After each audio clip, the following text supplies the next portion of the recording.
First of all, we welcome to sir and we will congratulate sir because they have achieved 229 rank. Okay, so I hope you all will be clap for sir because it's a remarkable achievement they have achieved. Okay, they will guide their experience with you pre mains जो भी strategy रहेगी वो पूरा आपको explain करने वाले. तो सभी स्टूडेंट के कुछ भी एंड में डाउट रहेंगे वो आप एट द एंड पूछना. सो सर उनका जो भी करियर में जो भी प्री मेंस के लिए जो चैलेंजेस आए थे वो भी शेयर करने वाले. अभी उन्होंने जो रैंक हासिल की है उससे पहले भी वो कहीं ना कहीं गवर्नमेंट में काम कर रहे थे, उनका भी एक्सपीरियंस शेयर करने वाले आपके साथ. ठीक है, तो स्टार्ट कर दे सेशन सबके. Yeah, so good afternoon everyone. My name is Mukul Khandelwal. I have secured AIR 229 in CSE 2024. My optional was sociology. I have completed my schooling from Kendriya Vidyalaya number 3 Jaipur. After that I have joined NIT in which I have completed my BTech in computer science. After that I have joined Indian Oil in 2018. My dream for UPSC has started in 2021 when Corona hits. And that time I thought that I need to do something for the community, for the society, and I was not able to do much. I was sitting alone in the house, a containment zone था सबका, तो सब अपने अपने house में बैठे थे. We used to see the news. उसके बाद I got motivated that I need to do something else. उसके बाद also the support from the family and my wife जिन्होंने motivate किया कि I need to do much more for the community and society. उसके बाद I have started. So my first attempt was in 2021 in which I have taken optional as a mathematics. So at that time I was not able to clear prelims. The second attempt I was able to clear prelims but I was not able to clear mains. And in third attempt also I was not able to clear mains. After that I introspect that why I am not able to clear the main stage.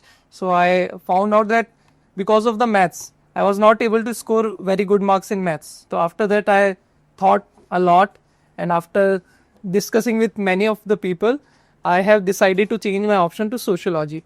So this was my fourth attempt in which I have taken sociology as an optional and I have cleared this exam. Okay, this is a brief introduction about myself. So we will start. So have you seen UPSC notification? तो first instance में आपने download करने के बाद आपने क्या देखा? What is the most important thing in UPSC notification? Syllabus. तो आप सबको सिलेबस प्रिंट आउट करना है, ठीक है. उसके बाद उसमें we need to I will discuss what you need to do. First of all I will give a brief about what is UPSC. I think you all know about it, but again I am taking a brief thing. First of all, UPSC has 3 phases. One will be your prelims, in which there will be 2 papers. Then you have mains, in which there are 9 papers, in which there are 2 compulsory papers. After that, if you clear mains, you will be appearing for interview. These are the 3 stages. Okay. If in prelims you will see there are 2 papers. One is general GS paper, and second is the CSAT paper. In CSAT paper, you need to qualify, and based on your GS marks, the cutoff will be decided and you will be appeared for mains or not. Okay, there are 2 papers.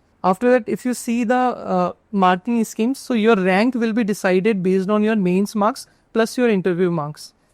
In main marks, each paper consists of 250 marks other than compulsory paper. So there are 2 compulsory papers of 300 marks in which you just need to clear that exam.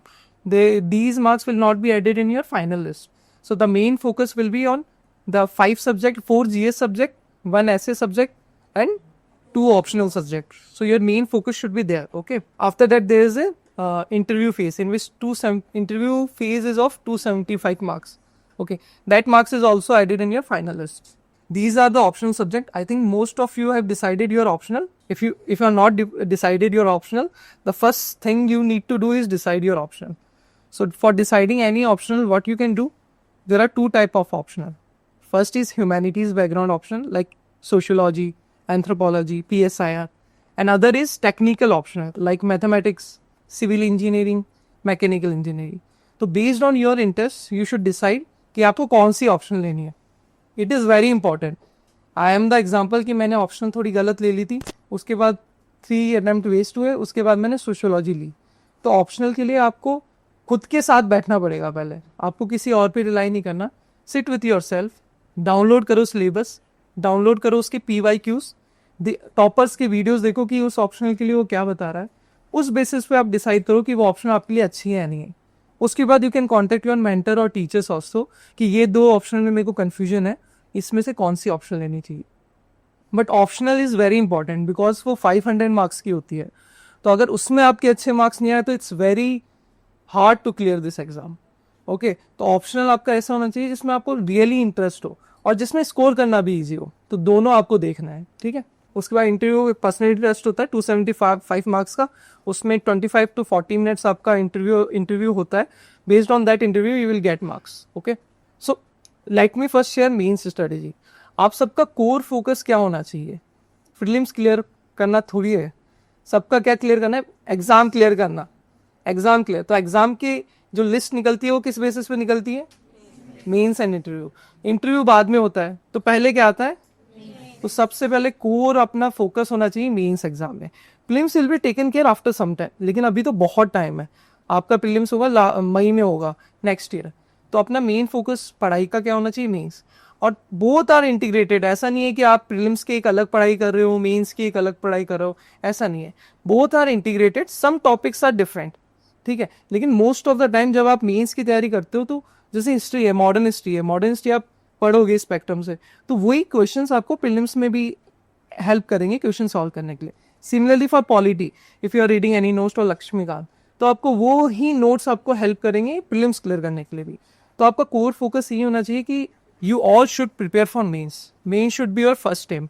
ठीक है, जब prelims पास में आ जाएगा then you can switch to prelims. की prelims में आपको ऑब्जेक्टिव टाइप क्वेश्चन आते हैं.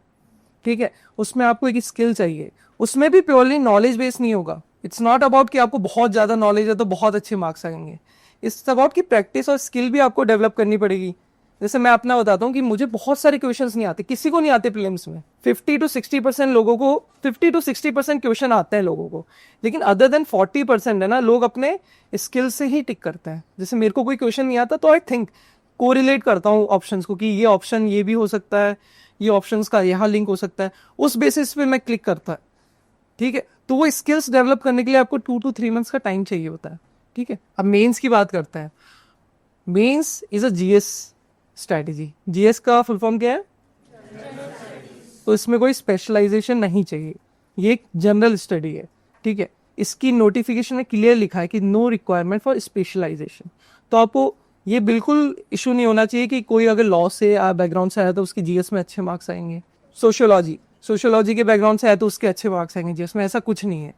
जीएस में ओनली आपको ये करना है, आपका जो माइंड है ना वो बहुत ब्रॉड होना चाहिए. दैट मीन्स अगर कोई भी क्वेश्चन आ रहा है आपके पास, जैसे आर्टिकल 21 के बेसिस पे कोई क्वेश्चन आ गया, तो आपको क्या क्या लिखना है उसमें, वो आपके पास होनी चाहिए. Different dimension. उसके अलावा कौन कौन से केसेस हो सकते हैं, उससे रिलेटेड सुप्रीम कोर्ट केसेस हो सकता है. उसके अलावा क्या आपका इंट्रोडक्शन होगा, क्या आपका कंक्लूजन होगा. तो मोस्ट इंपॉर्टेंट कि आपको सब कुछ आता है ना, फिर भी आपके मार्क्स नहीं आ रहे, तो वो इश्यू होता है प्रेजेंटेशन का. कि आपका जो फ्लो बनना है ना, आप इंट्रो में क्या लिख रहे हो, कंक्लूजन में क्या लिख रहे हो और बॉडी पे क्या लिख रहे हो, वो आपको बहुत एक फ्लो में लिखना पड़ेगा. ऐसा नहीं है आपके पास बहुत सारा कंटेंट है, सब कुछ इधर उधर लिख दिया और बाद में आपको पता चला आपके मार्क्स नहीं आए. ठीक है, तो ये चीज़ें भी आपको ध्यान रखना है. तो जीएस इज जनरल स्टडीज. उसमें आपको टेंशन नहीं लेना कि कोई स्पेशलाइजेशन नहीं करनी है. आपको सिर्फ अपना माइंड यूज करना है आंसर लिखते हुए. ठीक है, कंटेंट सबके पास सिमिलर टाइप का होता है. बहुत ज़्यादा कंटेंट पढ़ने से ऐसा नहीं होगा कि आप बहुत अच्छे मार्क्स ले आओगे. नॉर्मल कंटेंट पढ़ो, उस नॉर्मल कंटेंट को आप प्रेजेंट बहुत अच्छी तरीके से करो. That will help you in getting good marks. Okay, now I will discuss about ऐसे. ऐसे कितने मार्क्स का होता है? 250 का होता है. ठीक है, ऐसे आपने न्यूज़पेपर पढ़ते हो सब, नहीं भी एडिटोरियल कभी पढ़ा है, स्कूल में तो ऐसे देखे होंगे ना. ये ऐसे थोड़ा डिफरेंट है. यहाँ पे ऐसे आपको 1200 वर्ड्स के अराउंड लिखना होता है. ठीक है, इसका स्पेसिफिक ये इन्होंने क्या बोल रखा है, arrange their ideas in orderly fashion and to write concisely. Credit will be given to effective and exact expression. तो किसी के पास बहुत ज़्यादा नॉलेज है, बहुत अच्छी इंग्लिश है, लेकिन अगर वो ऑर्डरली प्रेजेंट नहीं कर पा रहा, मतलब मैं ऐसे पढ़ रहा हूँ, आप भी अगर न्यूज़पेपर या कुछ भी पढ़ते हो, आप देखते हो पहला पैराग्राफ कुछ और बोल रहा है, फिर दूसरा पैराग्राफ कुछ और बोल रहा है, दोनों में लिंकिंग ही नहीं है, फिर तीसरा पता नहीं कहाँ चला गया, तो आपको समझ में ही नहीं आएगा वो पैराग्राफ. तो UPSC notification is also saying that कि आप जो भी प्रेजेंट कर रहे हो अपने पेपर में, it should be orderly fashion. एक फ्लो होना चाहिए पूरे ऐसे का, कहीं भी अब्रप्ट एंडिंग नहीं होनी चाहिए. ठीक है, so let us understand it. First of all, requirement can candidate right ऐसे ऑन मल्टीपल टॉपिक्स. आपको क्या होगा, एक सेक्शन ही होगा एंड सेक्शन भी होगा, दोनों में 4-4 टॉपिक्स होंगे, उसमें से आपको एक ही सिलेक्ट करना है। तो सिलेक्शन इज वेरी इंपॉर्टेंट, क्योंकि अभी जो चेंज हुआ है, पहले है ना सीधे साधे टॉपिक्स आते थे, सिंपल टॉपिक्स, अभी एब्स्ट्रैक्ट टॉपिक्स आते हैं, फिलोसफिकल ऐसे टॉपिक्स आते हैं, उसमें आपको सोचने का बहुत टाइम चाहिए, सोचने के लिए टाइम चाहिए, क्योंकि उसकी डिमांड ही अंडरस्टैंड करना बहुत मुश्किल है। तो उसके लिए फर्स्ट ऑफ ऑल कि आप सेलेक्ट कैसे करोगे, ठीक है। तो मैं कैसे सेलेक्ट करता था, मैं मोस्टली फिलोसफिकल लिखता था, लेकिन इस बार मैंने एक सोशल मीडिया वाला पाया था ऐसे, अगर आपने देखा हो तो, ठीक है।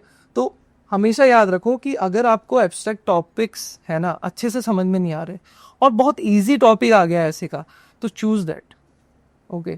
क्योंकि एब्स्ट्रैक्ट टॉपिक में हाई आप बहुत ज़्यादा गेन भी कर सकते हो, लेकिन बहुत ज़्यादा लूज भी कर सकते हो, लेकिन एक नॉर्मल टॉपिक में आपके अच्छे अबव एवरेज मार्क्स आ जाएंगे, ठीक है। तो social media fear of missing out ऐसा टॉपिक था, ठीक है, उस पर मैंने ऐसे लिखा था, और फर्स्ट में सारे ही शायद तक एब्स्ट्रैक्ट थे, उसमें मैंने एक एब्स्ट्रैक्ट लिखा था, ठीक है। तो यू अंडरस्टैंड, एक फिलोसफिकल ऐसे होता है जिसमें कोड दिखा होता है, उसके बेसिस पे आपको उसमें ब्रेनस्टॉर्म करना पड़ता है कि यार ये सोसाइटी से कैसे रिलेटेड है, ये नेशन से कैसे रिलेटेड है, ये इंटरनेशनल से कैसे रिलेटेड है, इसकी डिफरेंट डिफरेंट अप्रोच होती है, ठीक है, वो मैं आपको बताता हूँ।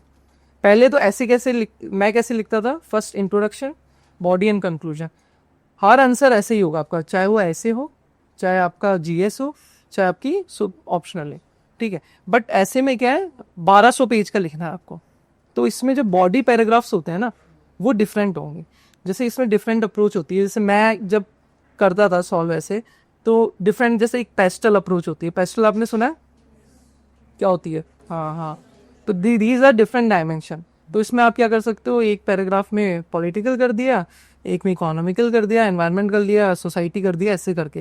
लेकिन ये भी बहुत कॉमन अप्रोच हो गई है, ठीक है, क्योंकि सब ऐसा करके जाएंगे तो फिर मार्क्स तो कम आएंगे, तो आपको इससे भी आगे सोचना है।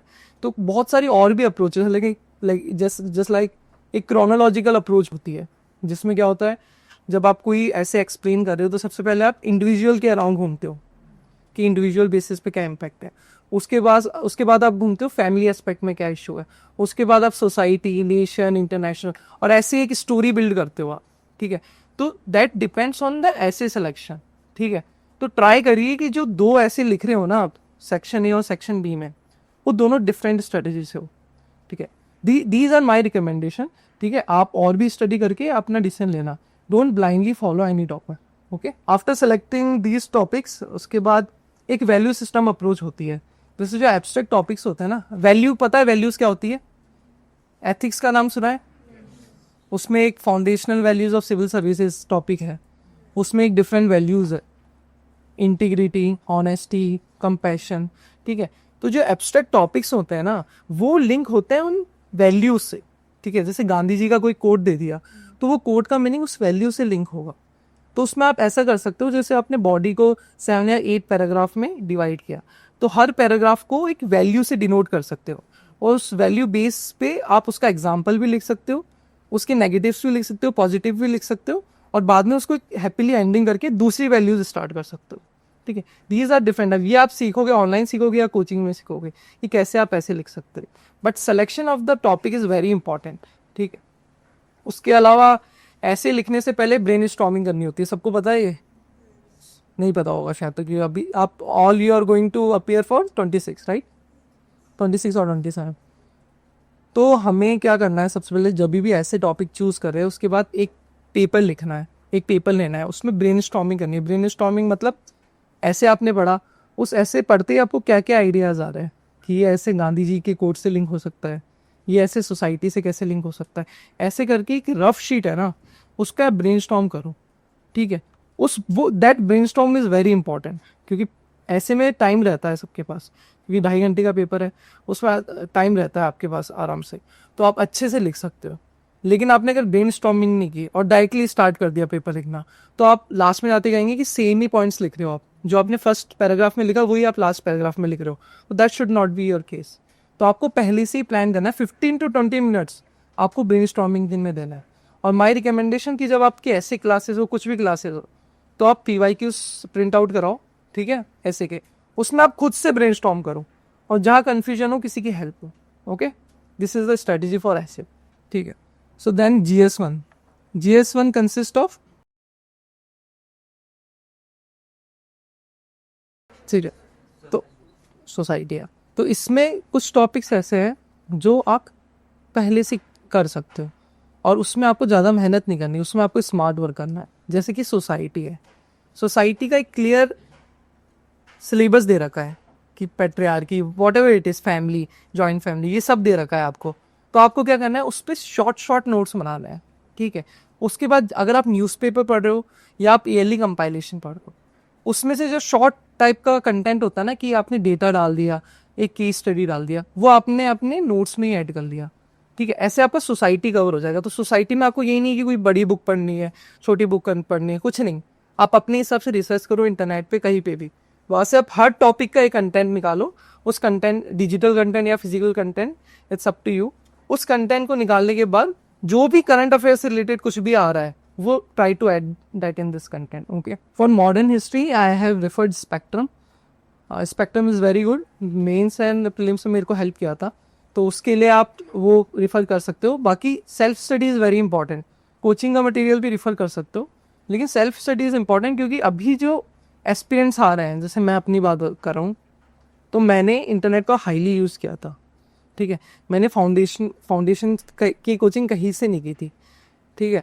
तो मैंने इंटरनेट, क्योंकि मेरे पास कम टाइम था, वर्किंग प्रोफेशनल, तो मैंने इंटरनेट का काफ़ी यूज़ किया था और एआई का भी काफ़ी यूज़ किया था, चैट जीपीटी एंड ऐसे टूल।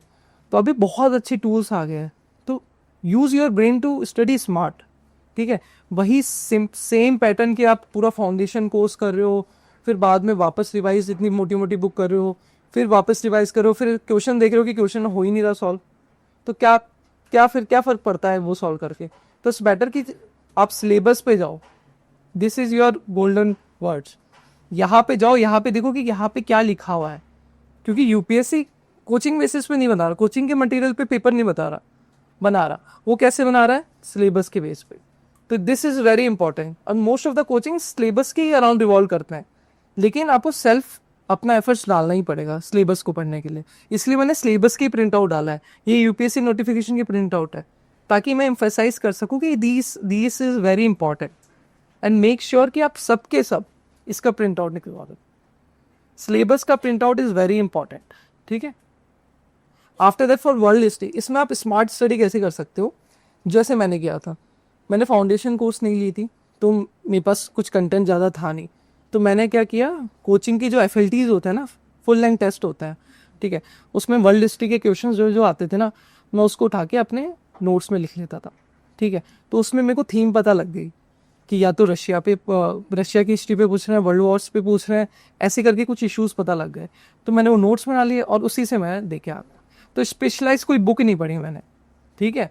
तो आप भी ऐसी स्मार्ट स्टडी कर सकते हो कि या तो पेपर्स देख सकते हो या कंटेंट देख सकते हो, लेकिन मेक श्योर कि आप अपनी नोट्स बनाओ, ठीक है। वो आप डिजिटल भी बना सकते हो, फिजिकल भी बना सकते हो, इट्स अप टू यू। मैंने डिजिटल नोट्स बनाए थे, बिकॉज डिजिटल नोट्स में बेनिफिट ये है, एक तो आप कहीं पे भी पढ़ सकते हो, ठीक है। आप रास्ते में जा रहे हो तो भी खोल लिया, आप कहीं घूमने जा रहे हो तो भी खोल लिया।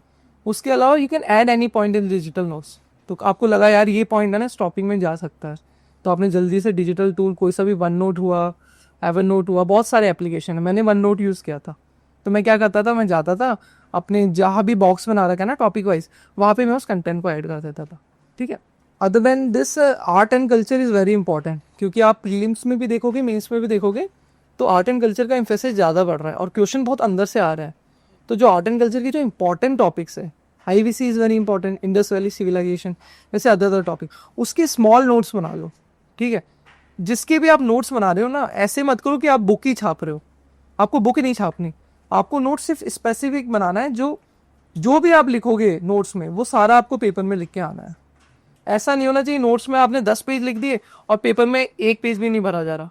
तो it's better to make only 1 page, ठीक है। जैसे IVC का टॉपिक है, उसमें आपने 1 पेज बना दिया, ठीक है, इंपॉर्टेंट चीज़ लिख ली और उसी को आपने रेप्लिकेट कर दिया अगर IVC का क्वेश्चन आ गया तो, ठीक है। ज्योग्राफी मैंने PMFIS एक ऑनलाइन बुक्स देता है, वहाँ से मैंने पढ़ी थी, and geography is very important, ठीक है, very very important for prelims as well और फॉर मेंस एज वेल, ठीक है, क्योंकि इसका रेलेवेंस बढ़ता जा रहा है और अच्छे खासे क्वेश्चन आता है। इफ़ यू सी, अगर आप देखोगे पैटर्न, तो ज्योग्राफी में से अच्छे खासे क्वेश्चन आते हैं। तो ज्योग्राफी, मॉडर्न हिस्ट्री, इस पर आपको खास फोकस देना है, ठीक है, ना आर्ट एंड कल्चर, ओके। जी, फॉर GS2 में क्या क्या आता है, इसमें अगर आपको स्कोर हाई करना है तो कौन सा टॉपिक आपका सबसे अच्छा होना चाहिए? Polity governance, okay, polity constitution. तो मेरी स्ट्रेटेजी क्या रहती थी, मैंने इंडियन कॉन्स्टिट्यूशन को रिफ़र करता था। आप इंडियन कॉन्स्टिट्यूशन डाउनलोड कर लो ऑनलाइन, वहाँ पे कुछ भी आता है, जैसे आर्टिकल, कुछ न्यूज़ आई आपके पास, आर्टिकल 21, तो जनरली लोग क्या करते हैं, आर्टिकल 21 जो न्यूज़ में रहता है वही पढ़ लेते हैं, यही करते हैं ना। आप ऐसा मत करो, लेकिन मैं ऐसा नहीं करता था। मतलब मैं जाता था, आर्टिकल 21 देखता था, उसको रीड कर लेता था, तो उसमें आपको और बहुत हेल्पफुल रहेगा, क्योंकि आपको फिर फुल आइडिया हो जाएगा कि आर्टिकल 21 में क्या क्या है, कोई चीज़ आपकी मिस नहीं होगी। और फंडामेंटल राइट्स एंड डीपीएसपी, वो तो आप इंडियन कॉन्स्टिट्यूशन से ही पढ़ना है आपको, ठीक है, कोई बड़ी बात नहीं है, सेम ही चीज़ लिखी हुई है, बट कुछ डिटेल नोट्स भी लिखे हुए हैं उसमें, और केसेस भी लिखे हुए हैं। तो क्योंकि अब जब भी आप मेंस का आंसर लिखोगे ना, तो आप सिंपल आंसर नहीं लिख सकते, कि जो भी कंटेंट है उसका भी एक तरीका है। कैसा तरीका है? आपको अपनी सुप्रीम कोर्ट के केसेस लिखने होंगे, उसमें आपको आर्टिकल मेंशन करना पड़ेगा, रीसेंट केसेस भी आपको लिखने पड़ेंगे, कुछ केस स्टडीज होगी तो वो भी लिखना पड़ेगा। तो ये सब चीज़ें आपके पास क्लियर होनी चाहिए। तो अगर आप कोई क्वेश्चन आता है और वो आपको लगता है ये आर्टिकल 21, आर्टिकल 19 से रिलेटेड है, और आपको पता है ये 3-4 केसेस हुए हैं, तो आप इजीली जल्दी से वो लिख सकते हो, ठीक है। नॉर्मल आंसर्स नहीं लिखने अपन को, नॉर्मल आंसर आप लिखोगे इसमें सेम कंटेंट डाल के, तो आपके 90 नंबर आएंगे, ठीक है। Last year I scored 117 in this, तो उसमें मेरा यही हुआ था कि मैंने ऐसे लिखा था। लेकिन इस साल है ना, थोड़ा पैटर्न चेंज हुआ था, स्ट्रेट फॉरवर्ड क्वेश्चंस आए थे, तो वो वाली टेक्निक नहीं चली थी ज़्यादा, इसलिए मेरे 106 आए। लेकिन आपको वैसी ही टेक्निक करनी है कि सुप्रीम कोर्ट की जजमेंट याद होने चाहिए, आर्टिकल्स याद होने चाहिए, ठीक है। इंटरनेशनल रिलेशन में ब्रॉड टॉपिक्स दिए हुए हैं, सिलेबस में ही दिए हुए हैं, ये इंडिया एंड नेबरहुड रिलेशंस। तो आपको पता है अभी पाकिस्तान, इंडिया पाकिस्तान का कौन सा इशू सबसे चल रहा है बड़ा? Indus water treaty. तो ये बहुत मेजर इश्यूज है। It can be asked, it can not be asked, क्योंकि थोड़ा वैसा टॉपिक है ना ये, लेकिन ये वेरी इंपॉर्टेंट टॉपिक है, इंडस वाटर ट्रीटी। तो आपको इंडस वाटर ट्रीटी के बारे में डिस्कस करना है। वैसे बांग्लादेश पे क्या ट्रेड होता है, लेकिन जब भी आप न्यूज़पेपर या कंटेंट तैयार करो ना, तो आप कंट्रोवर्सी पे नहीं जाना आपका, ठीक है। आपको फोकस करना है क्या हमारे टाइज है, ट्रेड टाइज कौन से रहा, ठीक है, कौन से इंफ्रास्ट्रक्चर प्रोजेक्ट हमने वहाँ पे डाल रखे हैं, ठीक है।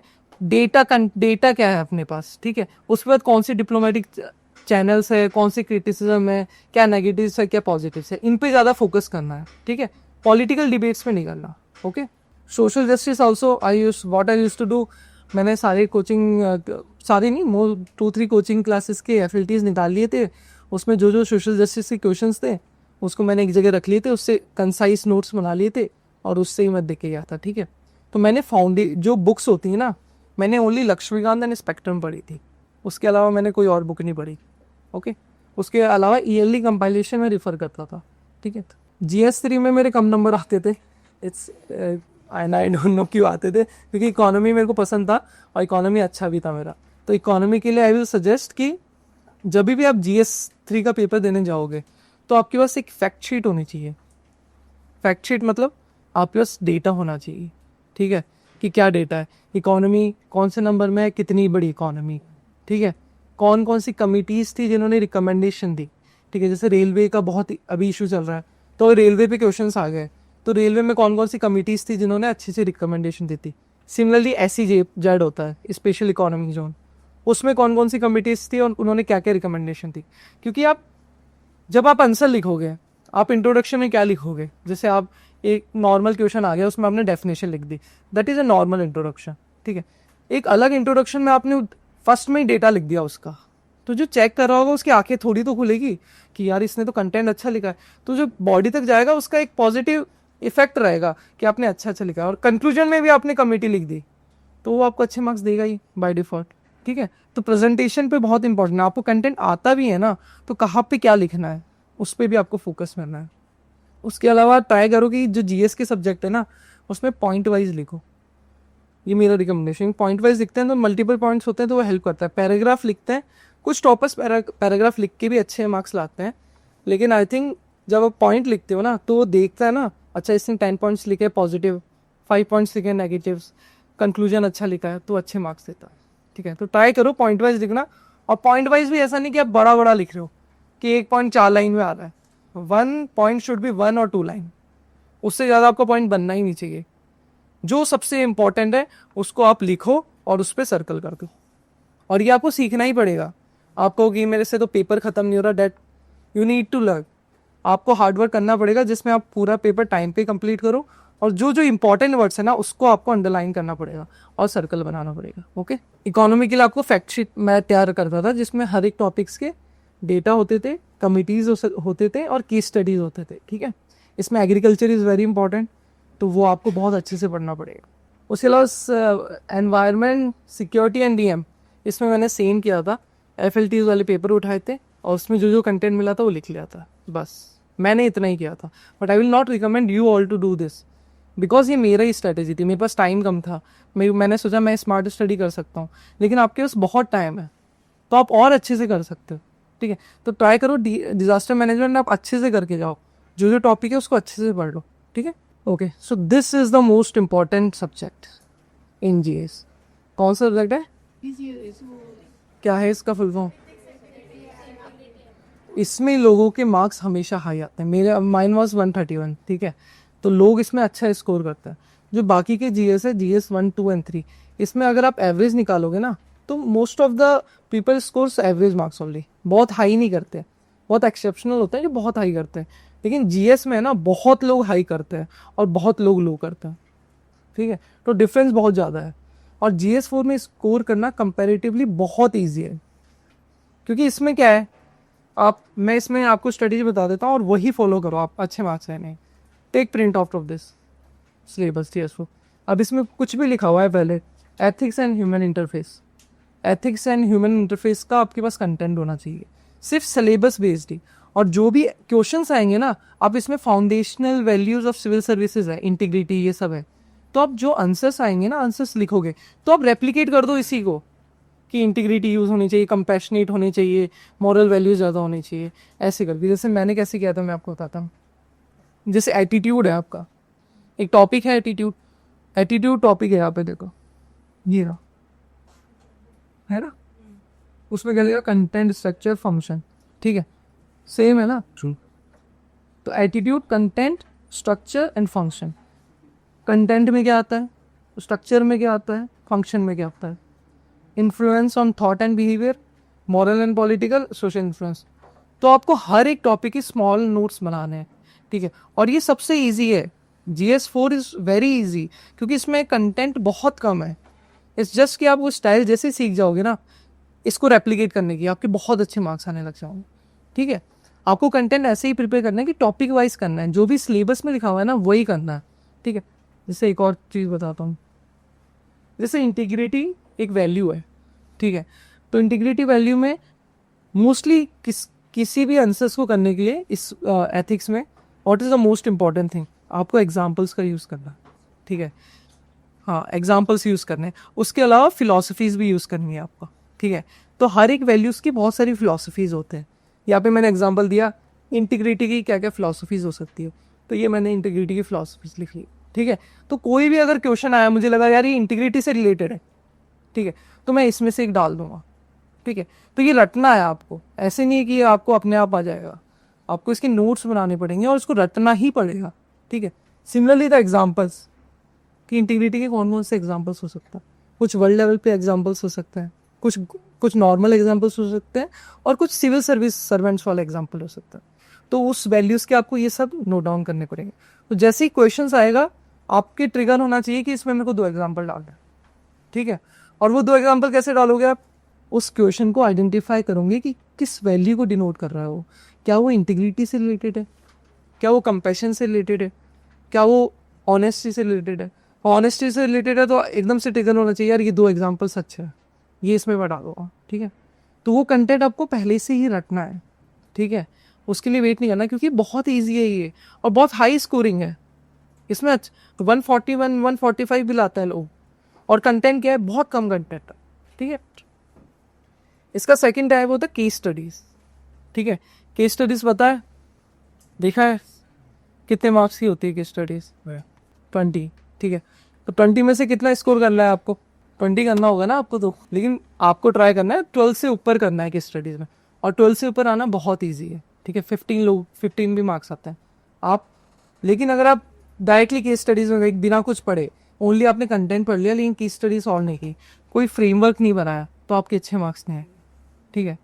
तो जब आप पेपर देने जाओ उससे पहले आपके पास 3-4 या 5-6 फ्रेमवर्क होने चाहिए, जैसे कि मैंने बनाए थे। मैंने क्या बनाए थे, जैसे कुछ केस स्टडीज़ हो सकती है जो कि based on role of civil services आती है, कि मैं एक सिविल सर्वेंट हूँ और मेरे पास ऊपर से प्रेशर आ रहा है, ऐसा कुछ करके आ रहा है, ऐसे केस स्टडीज आती है। तो एग्जांपल देखो, senior officer in finance ministry with access to confidential policy decisions impacting housing industry, superior asked to disclose to a builder for profit. मतलब सुपीरियर बोल रहा है कि आप है ना इस पॉलिसी को डिस्क्लोज करो और आप सिविल सर्वेंट हो। तो ये किस में आ गया, टाइप 1 केस स्टडी का। सिमिलरली टाइप 2 हो सकती है एम्पैथी वर्सेस ऑब्जेक्टिव। इसमें क्या हो गया कि ओल्ड डेस्टिट्यूट वुमेन आई आपके पास, लेकिन वो एलिजिबल नहीं थी उस बेनिफिट के लिए, तो आप एम्पैथाइज तो हो उससे कि यार इसकी हेल्प करनी चाहिए, जेन्युइन पर्सन है। लेकिन ऑब्जेक्टिविटी क्या बोलती है, एज पर पॉलिसी वो एलिजिबल ही नहीं है, तो ऐसे कन्फ्लिक्ट्स आ गए। दूसरा हो सकता है morality integrity versus organisation interest, ठीक है। तो इसमें क्या होता है कुछ केस में कि कोई पर्सन आपको बोल रहा है कि यार ये अगर डील हो गई तो ऑर्गेनाइजेशन के लिए बेनिफिट आ सकता है बहुत, हम प्रॉफिट बना सकते हैं, लेकिन वो मॉरली इनकरेक्ट होती है। आप सेल सर्वेंट नहीं हो लेकिन आप ऑफिसर हो, उसमें कुछ एक आप डिपार्टमेंट संभालते हो। तो ये 3 टाइप की केस स्टडीज़ हो गई। एग्जाम मैं क्या करता था, एग्जाम से पहले मैं 6-7 टाइप की केस स्टडीज़ बना ली कि यार इस टाइप की आ सकती है। उस टाइप की केस स्टडीज़ के लिए मैंने पहले से ही कंटेंट प्रिपेयर कर लिया कि जैसे कि अच्छा मैंने दिया नहीं, से case study based on role of civil service है, तो इसमें मैं क्या क्या लिख सकता हूँ, कौन कौन सी वैल्यूज़ डाल सकता हूँ, क्या क्या। जैसे जनरली GS4 का अगर आपने पेपर देखा होगा तो क्या पूछता है वो केस स्टडी में, बताओ। एथिकल डिलेमास पूछता है वो आपको, ये पूछता है, कोर्स ऑफ एक्शन पूछता है आपसे, 4-5 क्वेश्चन पूछता है।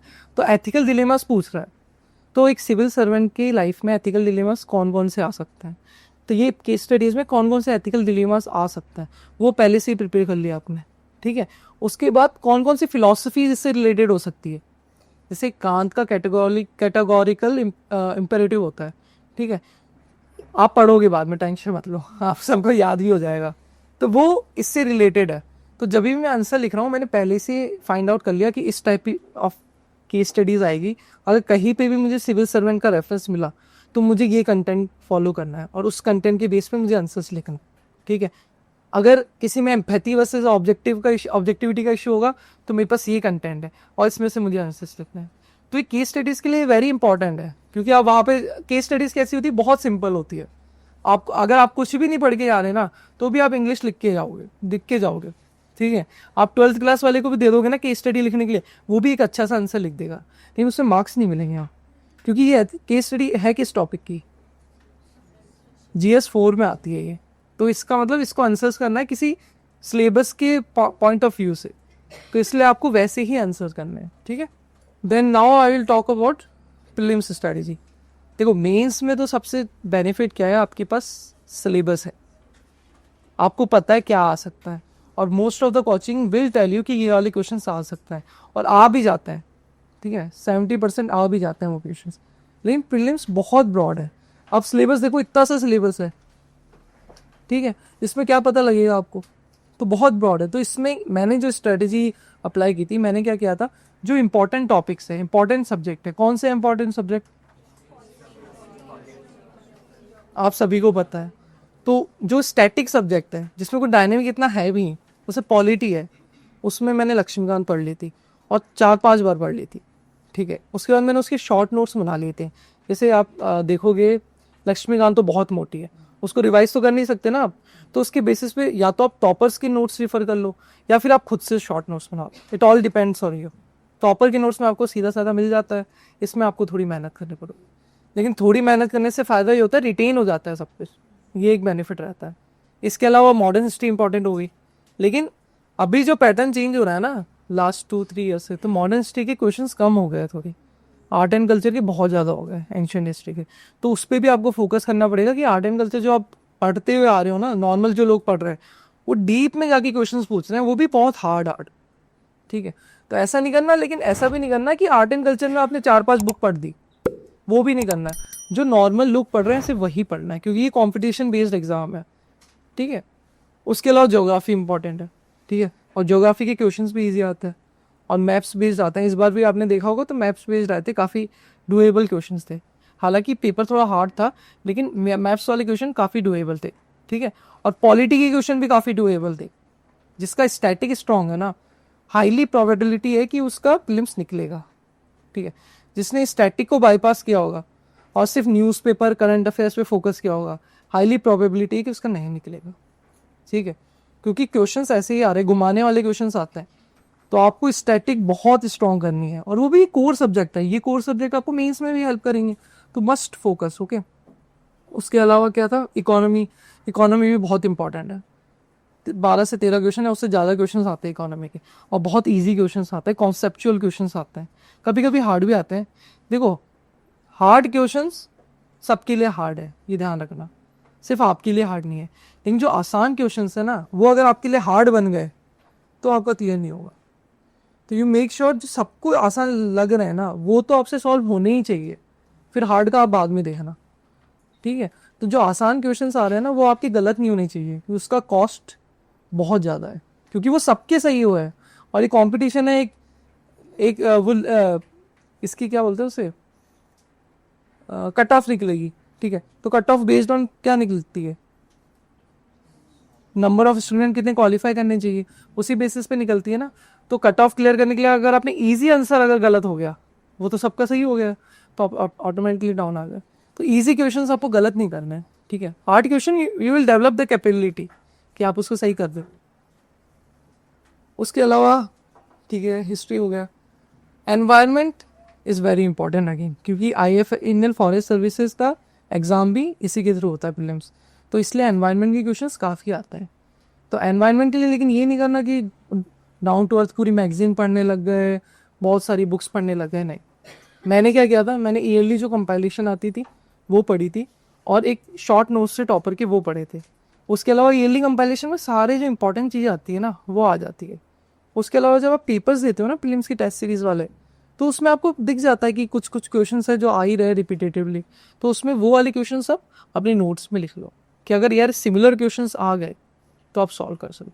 सिमिलरली साइंस एंड टेक के लिए, ठीक है, जनरल साइंस के लिए, इन दोनों के लिए सेम करना है। तो ये हो गया प्रीलिम्स का फर्स्ट पेपर। सेकंड पेपर कौन सा होता है, सीसेट। सीसेट का सुना है आपने आजकल क्या चल रहा है, इट इज़ गेटिंग हार्ड। बहुत सारे लोग हैं जिसका सीसेट ही नहीं निकल रहा, और वो स्कोर कर रहे हैं जीएस में, कितना स्कोर कर रहे हैं, 110, 100, 100 अबाउ से। क्यों नहीं निकल रहा? Most of the time CSAT को हम क्या करते हैं, इग्नोर करते हैं। सीसेट को इग्नोर नहीं करना, लेकिन इससे ये मतलब भी नहीं कि आज आप सीसेट की बुक निकाल के बैठ गए हो और उसी को सॉल्व किए जा रहे हो, नहीं ना। जब प्रीलिम्स आएगा उस वक्त आपको सीसेट पे फोकस करना है, अभी फोकस नहीं करना। लेट मीन्स फरवरी फैब में आपको स्टार्ट करना, अभी सीसेट नहीं करना। लेकिन सीसेट में भी आपको क्या करना है, 3 चीज़ें होती है सीसेट में। क्या क्या होती है, जनरल इंग्लिश। बहुत लोगों की मैथ्स वीक रहती है, आपकी भी होगी बहुत लोगों की। इसका मतलब ये नहीं कि मैथ्स आप छोड़ दोगे, ठीक है। क्योंकि कभी कभी क्या होता है, इंग्लिश टफ आ जाती है, और इंग्लिश के जो आंसर्स होते हैं ना, उसमें काफ़ी सब्जेक्टिविटी होती है, ठीक है। आप कीज़ भी देखोगे ना इंस्टीट्यूट की, तो आपको लगेगा इसने ये दे रखा है, उसने वो दे रखा है, और यूपीएससी ने तो कुछ और ही दे रखा है। तो कौन से ऐसे क्वेश्चन है जिसमें 100% श्योरिटी होती है, मैथ्स। और मैथ्स के इजी क्वेश्चन आप सबको आने चाहिए, तो मैथ्स को कभी इग्नोर नहीं करना। एंड सिमिलरली जो इंजीनियरिंग बैकग्राउंड के होते हैं वो मैथ्स ही पढ़ के चल जाता है, वो इंग्लिश को छोड़ ही देते हैं। तो आपने देखा होगा मोस्ट ऑफ द पीपल जिनका नहीं हुआ ना, उनका ऐसा ही केस था कि मैथ्स वो पढ़ के चले गए, इंग्लिश इग्नोर कर दिया और मैथ्स ही करते रह गया। तो आपको इंग्लिश में भी फोकस करना। इसके लिए मैंने क्या किया था, पास्ट 6 to 7 ईयर्स जो PYQs होता है ना, फोकस ऑन PYQs, ठीक है। PYQs are very important. उसका प्रिंट आउट निकालो सीसेट का और वो सॉल्व कर दो, बस। लेकिन ऐसा होना चाहिए, सॉल्व करने के बाद सिमिलर टाइप ऑफ क्वेश्चन आ रहे हैं, वो सॉल्व होने चाहिए आपसे।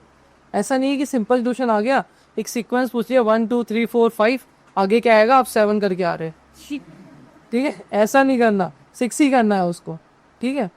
तो सीसेट के लिए आप ज़्यादा टेंशन नहीं लेनी, लेकिन इसको हल्के में भी नहीं लेना। फैब में आपको स्टार्ट कर देना है सीसेट, थोड़ा थोड़ा पढ़ना, अभी नहीं करना। अभी क्या करना है, फोकस। इन सब के बाद इंटरव्यू फेज आता है। इंटरव्यू फेज की तो बिल्कुल टेंशन नहीं लेनी अभी, ठीक है, वो मेंस के बाद हो जाए। ठीक है, 275 मार्क्स का होता है, वो आपका मेंस के बाद ही प्रिपरेशन स्टार्ट होगी उसकी। बस एक, जैसे आप न्यूज़पेपर पढ़ते हो, सब न्यूज़पेपर पढ़ते हो, न्यूज़पेपर पढ़ने की हैबिट अब डालो। मैं अपना बता रहा हूँ, मैंने नहीं पढ़े न्यूज़पेपर, ठीक है, लेकिन आप सबको न्यूज़पेपर पढ़ने चाहिए। उसका बेनिफिट क्या होता है, आपकी पर्सनैलिटी डेवलप होती है, ठीक है। आप कोई आर्ग्यूमेंट करते हो तो आपके पास प्री डिफाइंड एक थॉट्स होते हैं, यार इसने वो बोला था, उसने वो बोला था, तो इसलिए ईजी हो जाता है। तो पर्सनैलिटी डेवलपमेंट के लिए न्यूज़पेपर पढ़ो, और थोड़ा बहुत बात भी करो, अच्छे लोगों से बात करो, जो डिस्कस करना चाहते हो, लड़ना चाहते हो उनसे मत करो, ठीक है। इग्नोर दोस्त जो आते नहीं, ये होना चाहिए, वो होना चाहिए, ऐसे नहीं, वो कुछ पॉइंट्स दे दो कि यार ये चीज़ अच्छी है, उनसे डिस्कस करो अच्छी चीज़। और मोस्ट इम्पॉर्टेंट पार्ट ये है कि आपका जो ग्रुप बन रहा है ना, जिसके साथ आप तैयारी कर रहे हो, वो एक अच्छा सराउंड होना चाहिए, सराउंडिंग अच्छी होनी चाहिए, वो आपको भी मोटिवेट करे, उनको आप भी मोटिवेट करे। ऐसा नहीं होना चाहिए कि आप टाइम वेस्ट कर रहे हो एक दूसरे को, ठीक है, क्योंकि this is very crucial time, आपका यूथ है ना ये आपका, इसको वेस्ट नहीं कर सकते ना आप फालतू में। तो ये बहुत क्रूशियल टाइम है, तो इसका एक एक दिन बहुत इंपॉर्टेंट है। उस एक एक दिन को आपको जी जान लगा के पढ़नी है, ठीक है। ब्रेक लेना है आपको, लेकिन ऐसा नहीं होना चाहिए हर दिन ब्रेक ले रहे हो आप, और लॉन्ग ब्रेक नहीं लेना है। क्योंकि मेरी प्रिपरेशन में जैसे अगर मैं 5 दिन का ब्रेक ले लेता था, तो 5 दिन और लगते थे स्टार्ट करने के लिए, क्योंकि वो आपका स्टार्ट होना बहुत मुश्किल है सेम टाइप से, ठीक है।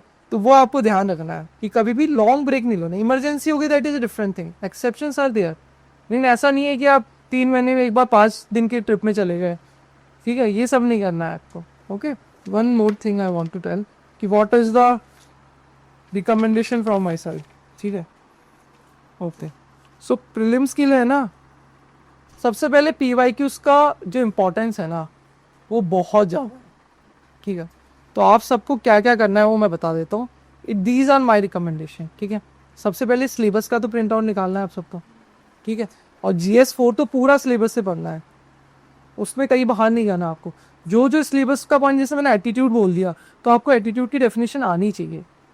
अगर मैंने इंटीग्रिटी बोल दिया, तो इंटीग्रिटी की डेफिनेशन एग्जाम्पल आपको आनी चाहिए, ठीक है। उसके अलावा थीम वाइज PYQs अवेलेबल है, बहुत सारी कोचिंग, जहाँ पे भी होगा बहुत सारी कोचिंग इंस्टीट्यूट में अवेलेबल है, तो आप डाउनलोड कर लो हर GS के और ऐसे के, ठीक है। उसको प्रिंट आउट करवा लो, और उसको एक बार रीड आउट करो कि यार कैसे क्वेश्चंस आते हैं GS में, ठीक है। तो जो भी टॉपिक आपका कंप्लीट होता है, जस्ट लाइक पॉलिटी आपका कंप्लीट हो गया, तो पॉलिटी के आप PYQs पढ़ो कि क्या आप सॉल्व कर पा रहे हो जो आपने पढ़ा उससे। अगर नहीं कर पा रहे तो दैट मीन्स थोड़ा तो गैप है, तो या तो अपने टीचर से डिस्कस करो, या इंटरनेट से डिस्कस करो, या अपने फ्रेंड से डिस्कस करो, ठीक है। दूसरा प्रीलिम्स में तो PYQs का बहुत इंपॉर्टेंट, वैसे दोनों में बहुत ज़्यादा इंपॉर्टेंट है, लेकिन लास्ट 10 ईयर के प्रीलिम्स के PYQs आपको करना है, ठीक है। पहले आपको टॉपिक वाइज PYQ करना है, उसके बाद आपको ईयर वाइज PYQ करना है, दोनों की 2-2 साइकिल करनी है आपका। इससे क्या बेनिफिट होता है कि कभी कभी क्या है, कुछ क्वेश्चंस आते हैं जो आपको किसी को नहीं आते, आपको आते ही नहीं, किसी को नहीं आते, लेकिन आप देखोगे कि जो टॉपर्स होता है ना, उस क्वेश्चन को सही करके आ जाता है, ठीक है। तो वो माइंड बन जाता है, जब आप प्रैक्टिस करते हो ना UPSC की क्वेश्चन, तो आपका माइंड बिल्ड हो जाता है कि यार अगर ये क्वेश्चन पूछा है तो इसका यही आंसर होगा, ठीक है। तो इसलिए लास्ट के 10 ईयर्स आर वेरी इंपॉर्टेंट। एक GS के लिए, PYQ के लिए व्हाट यू कैन डू, जब आपका कोर्स हो जाए ना यहाँ पे या कहीं पे भी आप जहाँ पे भी कर रहे हो, तो उसके बाद है ना जो PYQs है ना, उसके आप पावर आंसर राइटिंग कर सकते हो। What I mean from power answer writing, like जैसे 10 मार्क्स है, कितने मिनट मिलते हैं आपको 10 मार्क्स को, और 15 के 10 to 11 ना। तो जो क्वेश्चन 10 मार्क्स के ना, ट्राई करो उसको 2.5 या 3 मिनट में शॉर्ट नोट्स बना के लिखो, कि जैसे कोई सा भी क्वेश्चन है तो आप मन में जो जो आ रहा है वो ऐसे लिख दो, पेज भरना नहीं है इसमें, इसमें आपके आइडियाज़ लिखने हैं, ठीक है। फिर उसको कंपेयर करो कि यार ये क्वेश्चन मैंने एड्रेस किया है नहीं किया है, ठीक है। अगर एड्रेस नहीं किया तो वापस कंटेम्पलेट करें, फिर नेक्स्ट क्वेश्चन पे जाओ, फिर वापस 3 मिनट दे, ठीक है। 3 मिनट से ज़्यादा नहीं देना, ठीक है। वैसे ही आपका डेवलप, क्योंकि आप सोचो 10 नंबर का क्वेश्चन है, उसमें 7 मिनट है, आपको 2 पेज भरना है, it's a hard job right, क्योंकि आपको सोचना है उसमें। तो सबसे इंपॉर्टेंट क्या है कि सोच लेना है, इंस्टेंट सोचना है। तो जब आप ये प्रैक्टिस करोगे ना, तो आप इंस्टेंट सोच पाओगे, ठीक है। तो इसलिए ये वाली एक्सरसाइज आप कर सकते हो, मेरा रिकमेंडेशन है, ठीक है। उसके अलावा selection of pen is also very important, that is also कोई बताता नहीं है लेकिन वेरी इंपॉर्टेंट है। आप बॉल पेन लिख के जा रहे हो तो आपकी हालत खराब हो जाएगी, वेरी क्लियर। क्योंकि कितने पेपर्स होते हैं, 5 पेपर्स शुरू में होता है, ठीक है, हालत ख़राब हो जाती है। 3-3 घंटे, 3-3 घंटे का एक पेपर है। और वो भी कैसे होता है, पहला ऐसे का होगा, फिर नेक्स्ट डे सुबह शाम, फिर नेक्स्ट डे सुबह शाम। तो आपकी जो ये हाथ की जो नसें होती है ना, खड़ी हो जाती है। और बॉल पेन थोड़ा रफ होता है, ठीक है। तो जब आप लिखोगे ना तो आपको पता लग जाएगा कि यार पूरा नहीं हो रहा मेरा। और मोस्ट इंपॉर्टेंट पार्ट क्या है मेंस का, कंप्लीट करना पेपर। अगर आपने 2 क्वेश्चन छोड़ दिए, दैट मीन्स 20 नंबर गए आपके, 30 नंबर गए आपके। अगर उसमें थोड़ा भी लिख दिया, मतलब 4-5 नंबर 10 नंबर तो मिलेंगे आपको। क्वेश्चंस नहीं छोड़ने हैं, मेरा रिकमेंडेशन, क्वेश्चन नहीं छोड़ने हैं। तो उस क्वेश्चन को कंप्लीट करने के लिए क्या होना चाहिए, स्पीड आनी चाहिए आंसर राइटिंग में। तो पेन चूज वाइजली जिसमें आप थोड़ा तेज लिख पा रहे हो, ठीक है। और ऐसा नहीं तेज लिख पा रहे हो तो आप लकीटे लिख के आ गए, that should not be case. वो तो लेजिबल होनी चाहिए, समझ में आनी चाहिए, ठीक है। उसके बाद मैं इंटरनेट का यूज़ आपको करना ही है, ठीक है। चैट, जैसे मैं मेंस में क्या यूज़ करता था, मैं आंसर लिख लेता था और ऑनलाइन चैट जीपीटी को भेज देता था कि आप इसको वैल्यूट कर दें। तो वो बोल देता था कि आपका ये डायमेंशन मिसिंग है, ये डायमेंशन मिसिंग है। This is one of the example. ये आपको करने नहीं है लेकिन मैं बता रहा हूँ कि आपको भी टूल्स यूज़ करना है, ठीक है। आप उससे ये पूछ सकते हो कि यार जैसे कुछ क्वेश्चन है आपका इन्फ्लेशन का है, आपको इन्फ्लेशन समझ में ही नहीं आ रहा, तो आप डालो चैट जीपीटी में कि इन्फ्लेशन मुझे ऐसे समझाओ जैसे मैं 10 साल का बच्चा हूँ। इट विल एक्सप्लेन यू, बहुत अच्छे से एक्सप्लेन करेगा। फिर वही एक्सप्लेन करके अपने टीचर से पूछो यही है कि इन्फ्लेशन, ठीक है। तो ये चैट जीपीटी और ऐसे टूल्स है ना, जितने भी एआई टूल्स आपको यूज़ करने हैं अपने प्रोफेशन। और last is selection of option. जिसने भी ऑप्शनल का सिलेक्शन नहीं किया है, इट इज़ वेरी इंपॉर्टेंट, ठीक है। ऑप्शन से कई बार डिसाइड होता है कि आप इंटरव्यू में जा रहे हो या नहीं जा रहे हो। मैंने मैथ्स ऑप्शनल लिया था, मेरे 3 साल वेस्ट हो गए मेरे, ठीक है। तो ऑप्शनल चूज़ वाइजली, एक ऐसा ऑप्शन चूज़ करो जिसमें आपका बहुत इंटरेस्ट है, जिसमें आप और पढ़ सकते हो और जिसमें मार्क्स भी आप ज़्यादा स्कोर कर सकते हो। चाहे आप वो 7 दिन ले लो ऑप्शन चूज़ करने के लिए, लेकिन हर बार में जैसे मेरा दोस्त सॉफ्टवेयर ले रहा है तो भी मैं ये ले लेता हूँ, ऐसे नहीं करना, ठीक है। जो दोस्त ले रहा है वो तो हो जाएगा, आपका नहीं होगा फिर, ठीक है। तो आपको वही ऑप्शन लेनी है जो आपको पसंद है, जिसके रिसोर्सेज थोड़े ठीक है और जिसमें आप स्कोर हाई कर सकते हैं, ठीक है। So that's it from my side. Any question sir? Yes ma'am. तो ask कि for current affairs it is beneficial कि पोस्ट न्यूज़ कितना रीड करें या फिर मंथली मैक्सीज टाइप का? See it depends. आप फुल टाइम स्टडीज़ कर रहे हो ना, newspaper is good, you should do. कोई भी एक न्यूज़पेपर आपको करना ही चाहिए। न्यूज़पेपर में भी आपको सब कुछ नहीं करना है, ठीक है।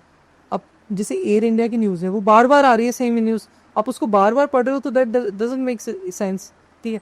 तो एयर इंडिया में क्या फॉल्ट था, सिविल एविएशन में क्या, कौन सी बॉडीज़ है जो इनको रेगुलेट करती है, क्या क्या इंटरनेशनल लॉज है, ये सब पे फोकस करना है। जो एक्सप्लेन्ड, इंडियन एक्सप्रेस अगर आप पढ़ते हो, मैं इंडियन एक्सप्रेस अभी पढ़ता था, पहले नहीं पढ़ता था, तो एक्सप्लेन सेक्शन और editorial section, these are very important, ठीक है। One second. और जो जैसे मैंने कभी मंथली कंपैरिजन नहीं पढ़ी है, और कभी भी आप है ना फोमो क्रिएट मत करो कि यार करंटली मेरे को ये पढ़ना ही पड़ेगा, ये नहीं पढ़ना पड़ेगा, मेरा ये फ्रेंड पढ़ रहा है मैं नहीं पढ़ रही। मैंने नहीं पढ़ा था फिर भी हुआ ना, किया हुआ ना। तो it is possible, it's up to you कि आप जो चीज़ पढ़ रहे हो वही एग्जाम में आ गई और आपने जो चीज़ पढ़ी है वो आपको याद है। यार करंट अफेयर्स के लिए मैंने ईयरली वाला रिफ़र किया था, लेकिन आपको न्यूज़पेपर तो पढ़ने चाहिए, ठीक है। And sir the gaining importance of sports जो आजकल टाइम में चल रहा है, PSC is asking more into sports. तो पहले तो ऐसा बोला जाता था कि स्पोर्ट्स को ऐसे इग्नोर कर सकते, बट फिर अब अचानक से उसको पूछने लग ट्रेंडी को उसके बारे में कुछ। स्पोर्ट्स देखो 2022 में शायद स्टार्ट किया था क्रिकेट का पूछ के। स्पोर्ट्स में जो ट्रेंडिंग स्पोर्ट्स है ना, कौन से ट्रेंडिंग है वो आपको कोचिंग वाले बताएंगे। आजकल कोचिंग वाले भी स्मार्ट हो गए हैं, वो भी पैटर्न देखता है। लेकिन इसका ये मतलब नहीं है कि आप स्पोर्ट्स सेक्शन पढ़े जा रहे हो रोज, दैट डजंट मेक सेंस। आप क्वेश्चंस भी देखोगे तो वो स्पोर्ट्स सेक्शन से क्लियर नहीं होंगे आपके, वो आप कोचिंग की थोड़ा मटेरियल हो या इंटरनेट आपने किया उसी से क्लियर होगा।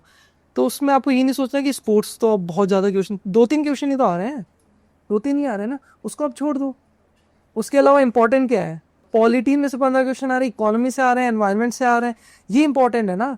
क्रिकेट और ये जो आ रही है इतनी इंपॉर्टेंट नहीं है, ये आ भी सकता है नहीं भी आ सकते, एक क्वेश्चन हो सकता है 3 क्वेश्चन हो सकता है, लेकिन कुछ चीज़ें चेस बहुत ज़्यादा हाईलाइट था, बहुत ज़्यादा हाईलाइट था ना, तो उसका क्वेश्चन आ सकता है, तो वो आप जब FLT मतलब टेस्ट सीरीज लगाओगे उसमें भी क्वेश्चंस थोड़े सिमिलर टाइप के मिल जाएंगे आपको, उसके लिए एक्स्ट्रा पढ़ाई नहीं करनी आपको, ये ध्यान रखो, ठीक है?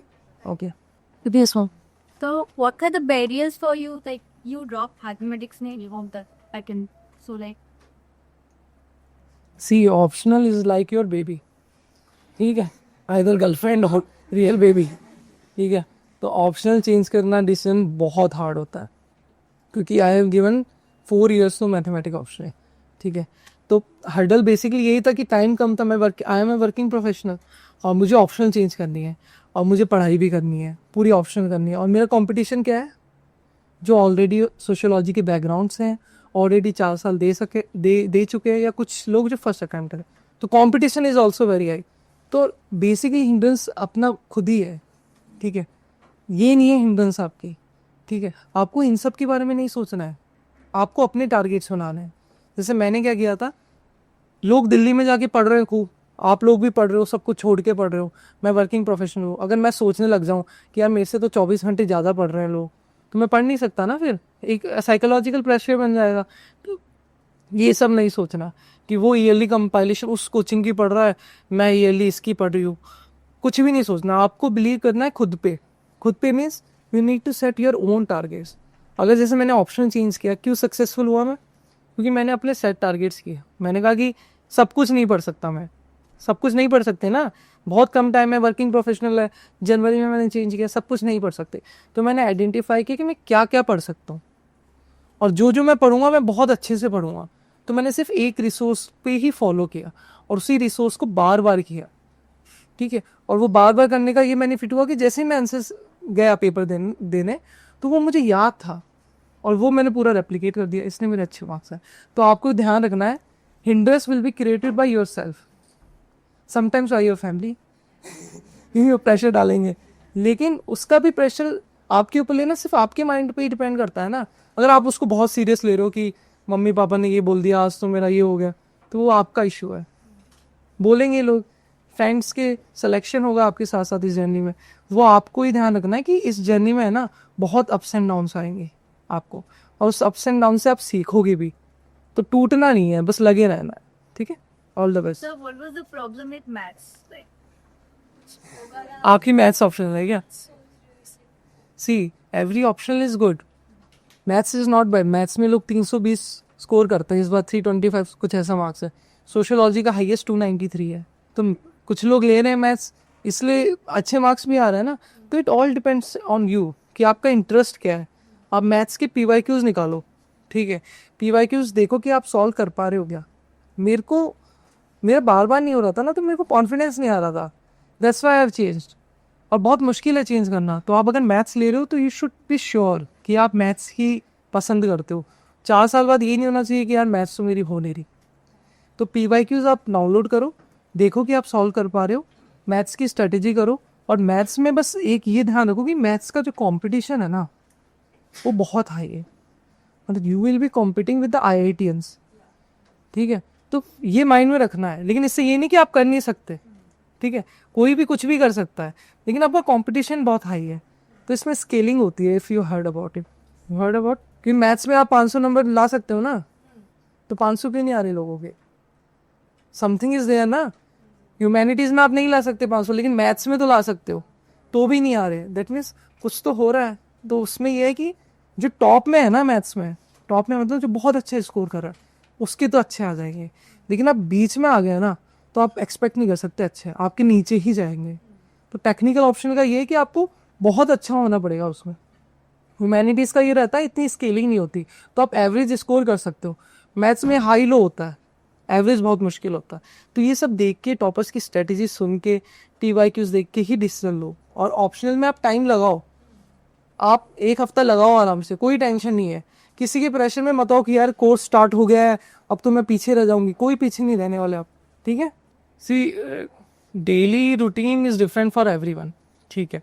मैं वर्किंग प्रोफेशनल था तो और मैं मुंबई में रहता हूँ, मुंबई का ट्रैफिक सबने देखा है, आप लोगों को तो पता ही होगा।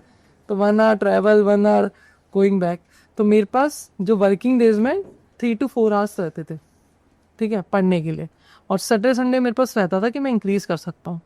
तो ये जो नंबर ऑफ आवर्स वाली डिबेट है ना, that should not be concern you, ठीक है। मैंने 3-4 घंटे डेली पढ़ के निकाले और सैटरडे संडे में इंक्रीज कर देता था, 6 to 8 हो जाते थे, लेकिन निकाले। लोग 12-12 घंटे करके भी निकालते हैं, लोग 14-14 घंटे पढ़ के भी नहीं निकाल पाते, ठीक है।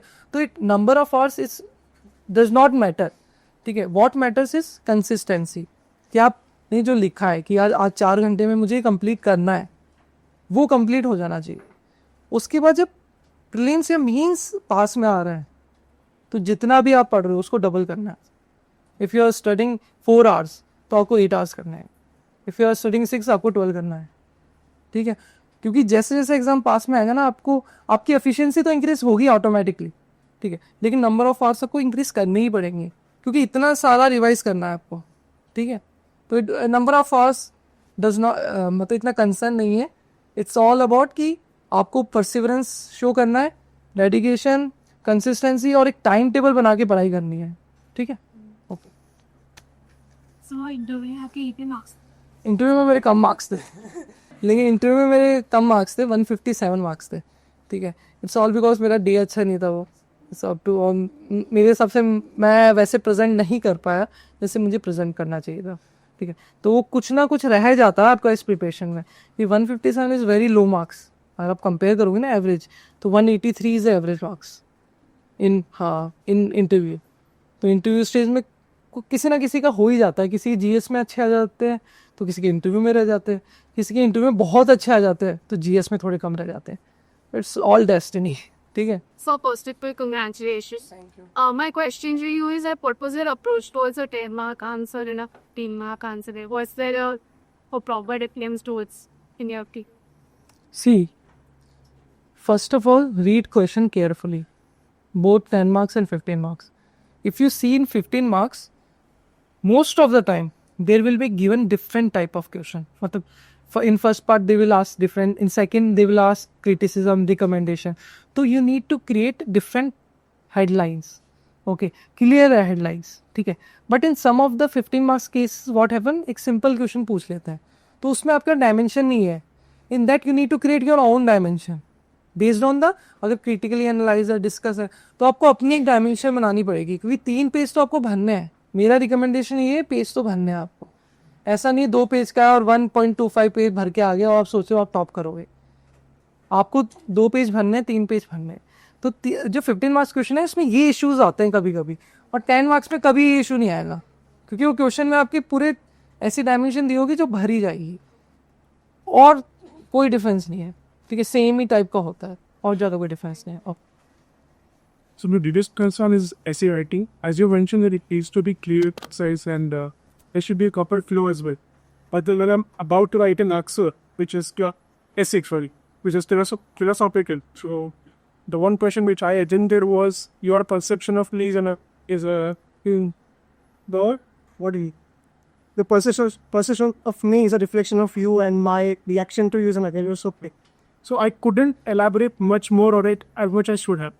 So very tough words. So how can I elaborate and then still be able to give justice to it? See first of all these, अगर ऐसे टॉपिक्स हैं ना उसको इग्नोर करना है आपको। यू डोंट चैलेंज देम कि अब मैं ये लिखे मैं फाड़ दूंगा, मैं तो बहुत अच्छा स्कोर करना है, ऐसा चैलेंज नहीं लेना। आपको मार्क्स चाहिए। This topic is very hard. बहुत लोगों को प्रॉब्लम आई थी इसमें, इसको समझने में भी प्रॉब्लम आई थी। जिस ईयर 2000 कब है 21-22 में, तो इसको समझने में ही मुश्किल हो गई थी कुछ क्वेश्चन, कुछ को, और कुछ लिख लिख के लास्ट में आया था कि अब आप क्या लिखे। तो जो ऐसे क्वेश्चंस है, ऐसे में आपके पास क्या लिबर्टी है, 4 टॉपिक्स आते हैं ना, तो उसमें से एक चूज करना है, और आपने जाके ये टॉपिक चूज कर लिया तो आपकी तो वैसे ही लग जाएगी यार ये क्यों किया है मैंने टॉपिक चूज। तो डोंट चैलेंज इट। कुछ टॉपिक्स बहुत हार्ड होते हैं, जैसे कि मैथमेटिक्स का एक आया था, मैथमेटिक्स एंड म्यूजिक से रिलेटेड एक आया था, तो वो तो हार्ड था। जिसने वो किया वो तो बहुत ही ज़्यादा चैलेंज है, या तो वो बहुत अच्छा स्कोर करेगा या वो बहुत गंदा स्कोर करेगा, ठीक है। तो आपको ऐसे टॉपिक्स हमेशा इग्नोर करना है एग्जाम के एनवायरनमेंट में। बाकी जो डायमेंशन, जैसे ऐसे क्वेश्चंस होते हैं बड़े बड़े, तो आप इसको हर एक जो वर्ड होता है ना, हर एक वर्ड पर उसको आप तोड़ो कि इस वर्ड में और क्या क्या आप देख सकते हो, कि इस वर्ड को आप सोसाइटी से रिलेट कर सकते हो क्या, इस वर्ड को आप नेशन से रिलेट कर सकते हो क्या, इस वर्ड का कोई इंटरनेशनल में कोई एग्जाम्पल है क्या। तो जब आप वर्ड ब्रेक करोगे ना तो आपका थॉट डेवलप होगा, ठीक है। और बिफोर एग्जाम ट्राई की जो PYQs है ना उसमें आप ब्रेन स्टॉर्म तो करके जाओ सबके। अगर आपको लिखने का टाइम नहीं है तो ब्रेन स्टॉर्म आपको करना है लास्ट 5 ईयर के ऐसे का। और ऐसे में इतना टेंशन नहीं लेना कि आप आज से ही ऐसे लिखने में प्रो हो जाओगे। ऐसे is culmination of all GS as well. तो जब आपका GS का नॉलेज पूरा सही हो जाएगा ना तो आपका ऐसे में एक अलग डायमेंशन खोलनी भी आ जाएगी। Specially GS4 is very important in ऐसे, ठीक है।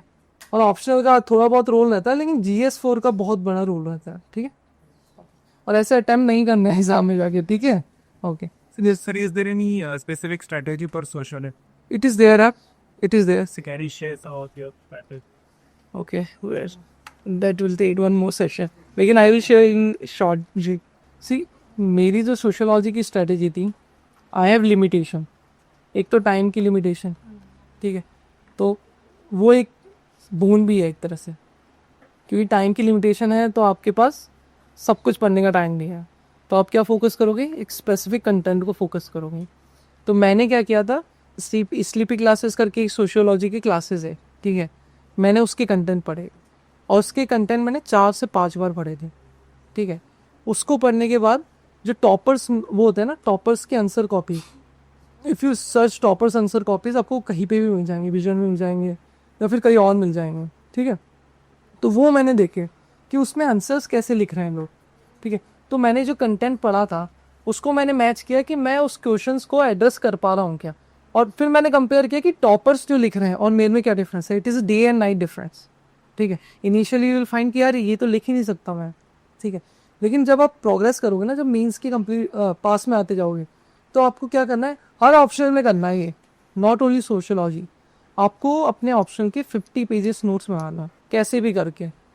कभी भी ये नहीं होना चाहिए मेंस आ रहा है और अपनी मोटी बुक खोल के आप उसको रिवाइज कर रहे हो। आपको पेपर 1 एंड पेपर 2 के 50 पेजेस के नोट्स बनाने हैं, ठीक है, सबको, सारी ऑप्शन में।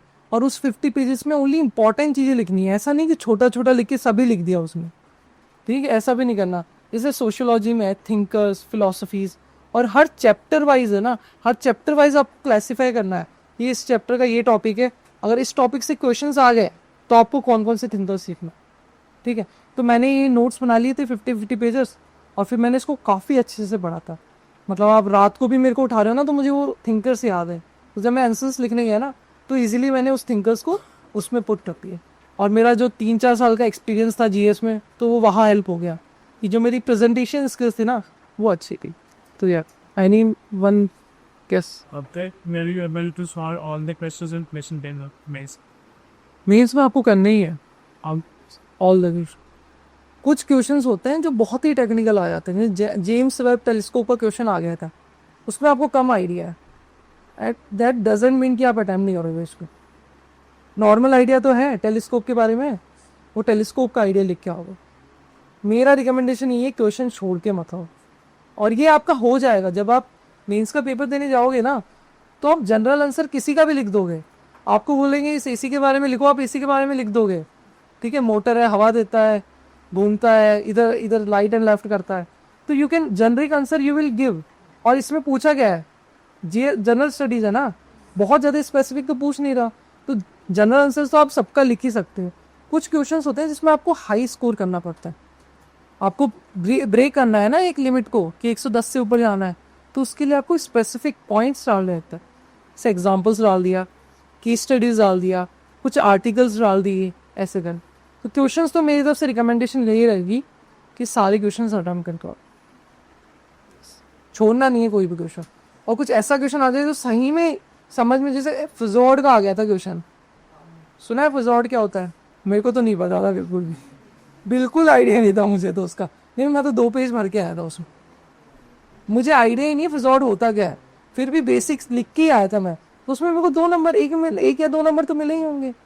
तो इसलिए ना छोड़ना नहीं है कोई भी क्वेश्चन, ठीक है। जनरिक आइडिया लिख दो उसमें, फिजोर्ड क्या होता है, सीनरीज अच्छी होती है, उसमें लिखा हुआ था क्वेश्चन में ब्यूटीफुल ऐसे करके, सीनरी अच्छी होती है, वेदर अच्छा होता है, ऐसे करके लिख दो बस। सर डॉक्टर की ते बेसिक स्टार से सवाल कर देखो, मैंने एनसीईआरटी नहीं पढ़ी थी, लेकिन आई रिकमेंड सबको एनसीईआरटी पढ़नी चाहिए, ठीक है, खासकर ज्योग्राफी के, ठीक है। तो मैंने क्या किया था, ज्योग्राफी के लिए स्पेसिफिक लो, मैंने अमित सेन गुप्ता करके यूट्यूब में एनसीईआरटी पढ़ाता है, ठीक है, उसके मैंने 9th 10th 11th 12th की वीडियोस देखी है बस।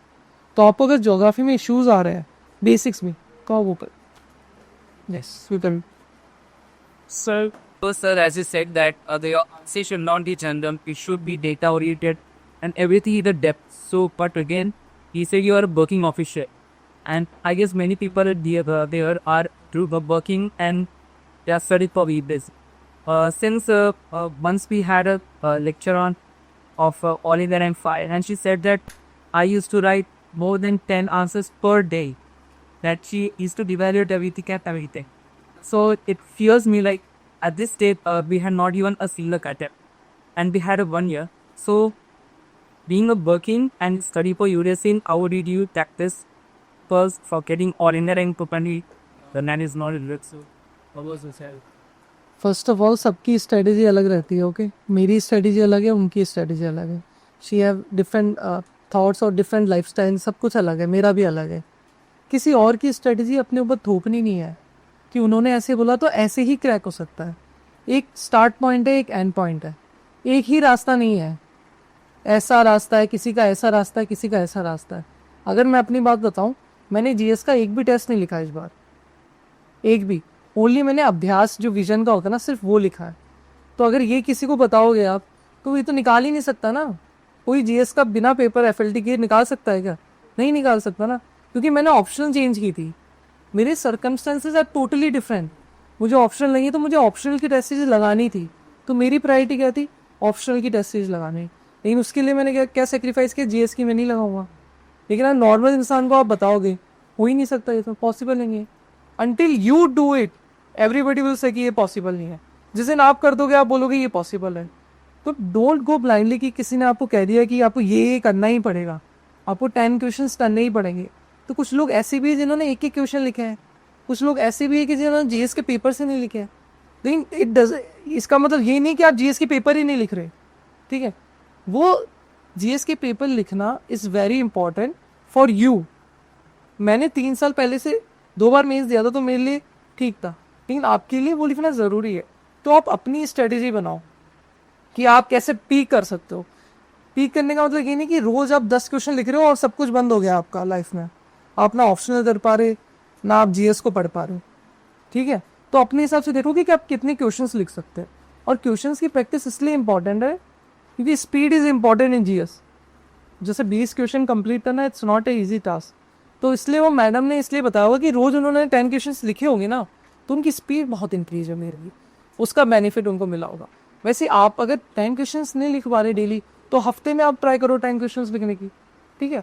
तो बिल्कुल ऐसे नहीं करना कि वैसी ही स्ट्रेटजी फॉलो करनी है। आपकी लाइफस्टाइल अलग है, आपके घर और सब कुछ अलग है, आप जहाँ रहते हो वो अलग है, आपकी सिचुएशंस अलग है, ठीक है। तो उसके हिसाब से प्लान योरसेल्फ कि आप कैसे पीक कर सकते हो।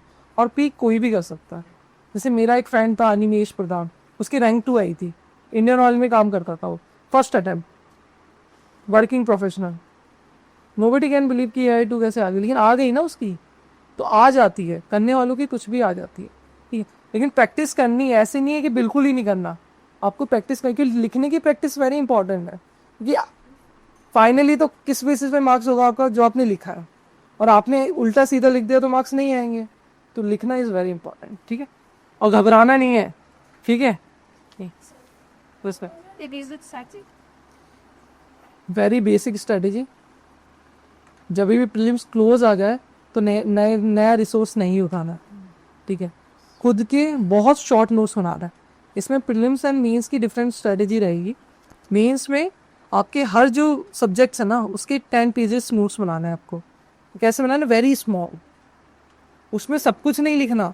आपने इंफ्रास्ट्रक्चर टॉपिक लिखा तो उसकी कमेटी लिख लो, फिर राकेश मोहन कमेटी लिख दिया। ऐसे करके जो कमिटीज़ है ना, कमिटीज़ है important to that topic, case studies, ठीक है। उसके बाद फैक्ट्स एंड फिगर, सिर्फ यही मेंशन करो अपनी रिवीजन नोट्स में, ठीक है। उसके अलावा प्रीलिम्स का जैसे बात हो, प्रीलिम्स में है ना टेस्ट सीरीज लगाना बहुत ज़्यादा इंपॉर्टेंट है, वो भी मल्टीपल, ठीक है। उससे भी ज़्यादा इंपॉर्टेंट है जब आप टेस्ट सीरीज लगा लोगे, उसके बाद आपको उसको वापस देखना है कि आपने ये क्वेश्चंस गलत किए तो क्यों गलत किए, आपने क्या सोचा था और क्यों नहीं सोचा वैसा जैसा इस आंसर्स में लिखा हुआ, ठीक है। उसके अलावा प्रीलिम्स में इंपॉर्टेंट ये है कि PYQs बेस्ड अप्रोच होनी चाहिए आपके, ठीक है। मैं क्या करता था, जब एग्ज़ाम करीब आता था ना प्रीलिम्स का, मैं PYQ सॉल्व करना स्टार्ट कर दूँ। मैंने 5-6 बार PYQ सॉल्व कर रखे, फिर भी PYQ सॉल्व कर रहा हूँ। क्यों? क्योंकि वो मेंटलिटी बन जाती है आपकी। जब आप सॉल्व करते हो ना, आपको होता है कि UPSC ने क्वेश्चन पूछा तो यही आंसर होगा इसका, ठीक है। और रिवाइज करने के लिए बेस्ट ये शॉर्ट नोट्स बनाने हैं आपको, अपने पर्सनल, कोचिंग के नहीं, खुद के, ठीक है। वो भी हर सब्जेक्ट वाइज, ओके।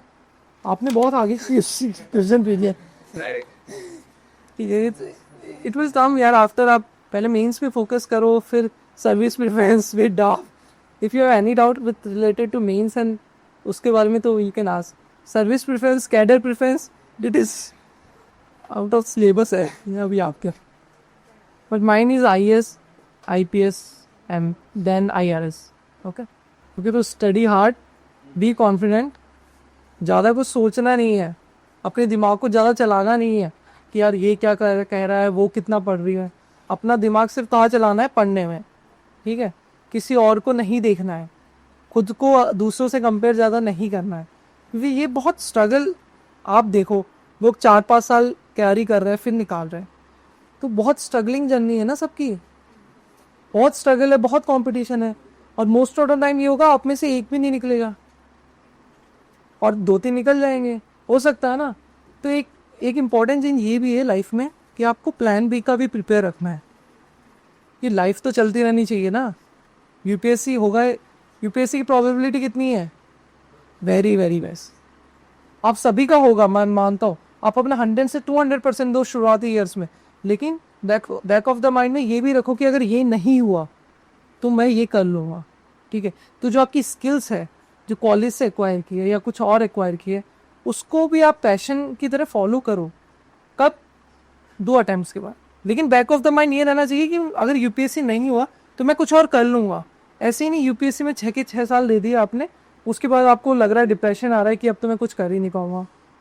तो ऐसा भी नहीं, क्योंकि ये जर्नी बहुत स्ट्रगलिंग है और बहुत हाईली कॉम्पिटिटिव है, ठीक है। ब्लाइंडली नहीं करना कि एक आपने वीडियो देख लिया टॉपर्स का, आप कह रहे हो कि मुझे ऐसी लाइफस्टाइल चाहिए और अब 10 साल लगा दिए आपने, ऐसे भी नहीं करना, ठीक है।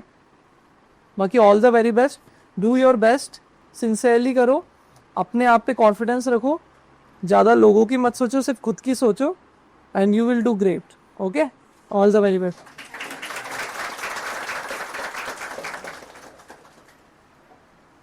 Me. Sir, thank you so much. Yeah. But you.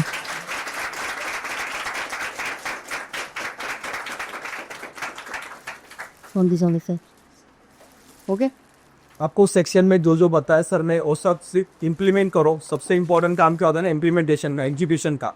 आप सब लोग करेंगे, सर को एक्चुअली दो पढ़ा 100% करेंगे, आज टाइम पास के लिए करेंगे। ये बहुत सिंसियर स्टूडेंट है सर, बहुत हॉनेस्ट है, बहुत पढ़ाई करते हैं और हर क्वेश्चन का आंसर देते हैं। उनको सिलेबस पैटर्न सब पता था, उनको कभी भी पूछो आप, पैटर्न स्ट्रैटेजी बहुत स्मार्ट हो गए। सिर्फ इम्प्लीमेंटेशन प्रॉब्लम उनका। इम्प्लीमेंटेशन के लिए कुछ एक वर्ड में बता सकते हैं क्या कुछ इम्पोर्टेंट उनको, क्योंकि सबसे बड़ा प्रॉब्लम वही है एक का। तो इम्प्लीमेंटेशन के लिए आप क्या कर सकते हो? अभी आप कैसे पढ़ते हो? सब टाइम टेबल बनाते पढ़ते हो या नॉर्मल पढ़ते हो? तो ये तो बहुत गलत है, कभी इम्प्लीमेंट नहीं हो सकता। सबसे बड़ा कोर प्रॉब्लम इनका यही है। हाँ, तो आप क्या करो, घर जाके कोई भी डिजिटल टूल लो या डायरी लो, उसमें लिखो long term plan, short term plan. Long term plan में क्या लिखोगे? मुझे पॉलिटी की लक्ष्मीकांत ख़त्म करनी है। शॉर्ट टर्म प्लान में क्या रखोगे? मेरे को 4 दिन में ये टॉपिक सेलेक्ट करने हैं। और जब आप सोने जाओ तो कंपेयर करो whether you mark it right और रॉन्ग, ठीक है। तो ऐसे आप जब करोगे strategy wise, then you can implement it well. अगर आप हवा में कर रहे हो कि नहीं मुझे याद आएगा तब मैं पढ़ लूँगा, तो नहीं होगा। This is very important. आपको टाइम टेबल एंड स्ट्रेटेजी बनाना ही पड़ेगा सबको, ठीक है। तो वो आप डिजिटल टूल्स करो या फिजिकल जो नोटबुक आती है उसमें करो, ठीक है। सबको करना है, ये कंपलसरी है। ये आप किसी भी टॉपर से पूछ लो, सब ने किया है ये। कि long term plan, short term plan, और शॉर्ट टर्म में भी स्पेसिफिक कि आपने लॉन्ग टर्म में लिख दिया कि लक्ष्मीकांत पॉलिटी मुझे कंप्लीट करनी है और एक FLT देना है। शॉर्ट टर्म में आप लिखोगे मुझे फंडामेंटल राइट्स कंप्लीट करना है, फिर लिखोगे DPSP कंप्लीट करना है, फिर उस पर देखोगे कि आपने उस दिन DPSP कंप्लीट किया है नहीं किया है।